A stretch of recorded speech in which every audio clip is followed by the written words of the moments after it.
Hi అండి. One more mini vlog. ఎలా ఉన్నారు అందరూ? నా ఛానల్ ఫస్ట్ టైం చూస్తున్నట్టయితే సబ్స్క్రైబ్ చేసుకొని సపోర్ట్ చేయండి. సొరకాయ నువ్వుల కర్రీ అయితే టేస్ట్ సూపర్ వచ్చిందండి. ఎవరైనా ట్రై చేయాలనుకుంటే ఖచ్చితంగా ట్రై చేసి చూడండి. టేస్ట్ మీకు నచ్చుతుంది. ఇంకా నేనైతే సొరకాయ రౌండ్గా ఉన్నదే తీసుకున్నాను. ఇంకా అది లేతగా ఉన్నదైతే కూర టేస్ట్ ఇంకా బాగుంటుంది. కొంచెం పిక్కల్లాగా అయిపోయింది అయితే టేస్ట్ అంతేం అనిపించదు. నేనైతే లేతగా ఉన్న సొరకాయ తీసుకున్నాను ఒకటి.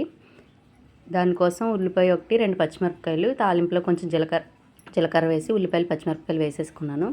ఇంకా బాగా ఫ్రై అయిపోయిన తర్వాత కసూరి మేతి వేసుకొని బాగా కలిపేసి ఇంకా సొరకాయ ముక్కలు అయితే వేసుకున్నాను. అవి వేసిన తర్వాత కొంచెం ఉప్పు వేసుకొని ఒక 20 మినిట్స్ లో ఫ్లేమ్లోనే అలా కుక్ చేసుకోవాలి. ఇందులో వాటర్ అది వేయము, సొరకాయలోనే వాటర్ వస్తుంది కాబట్టి దాంతోనే సొరకాయ బాగా కుక్ అయిపోతుంది. చాలా వరకు ఆనపకాయ అని కూడా అంటారు. మేము ఆనపకాయ అని అంటాం, కొంతమంది సొరకాయ అని అంటారు.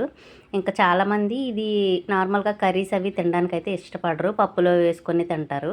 కానీ ఇలా ఒకసారి ట్రై చేసి చూడండి, కర్రీ చాలా బాగుంటుంది.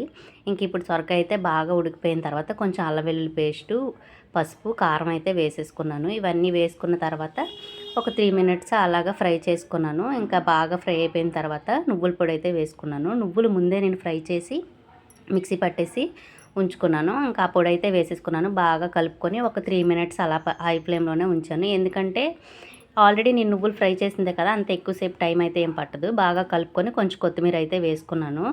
కర్రీ టేస్ట్ అయితే చాలా బాగుంది. ఎవరైనా కానీ ఖచ్చితంగా ట్రై చేయండి. ఇంకా మంచి మంచి వీడియోస్ వస్తుంటే మన ఛానల్లో సబ్స్క్రైబ్ చేసుకోండి. Thank you for watching.